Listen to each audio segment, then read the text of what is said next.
केंद्रीय गृहमंत्री अमित शहा आणि उपमुख्यमंत्री एकनाथ शिंदे यांच्यामध्ये आज पुन्हा तासभर चर्चा झाली आहे। विशेष म्हणजे यावेळी बैठकीमध्ये केवळ अमित शहा आणि एकनाथ शिंदेच हजर होते।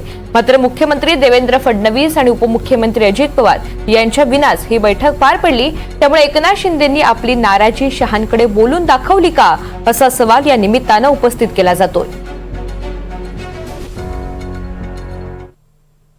एकनाथ शिंदे साहेबांनी अमित शहा साहेबांची भेट घेतलेली आहे। मी संध्याकाळी एकनाथ शिंदे साहेबांना भेटणार आहे। ते 1 तास का भेटले, त्याच्यातले काही किस्से जर त्यांनी मला सांगितले तर उद्या पत्रकार परिषदेत मी नक्की सांगेन। मला असं वाटतं की त्यांची दोघांची अतिशय महत्त्वाची महाराष्ट्राच्या जडणघडणीसाठी भेट होती, त्याच्यामुळे त्याचा अर्थ कोणी वेगवेगळे लावू नये। तर केंद्रीय गृहमंत्री अमित शहा आणि शिंदेंमध्ये चर्चा झालेली आहे। या भेटी संदर्भात मंत्री उदय सामंत यांनी प्रतिक्रिया दिलेली आहे।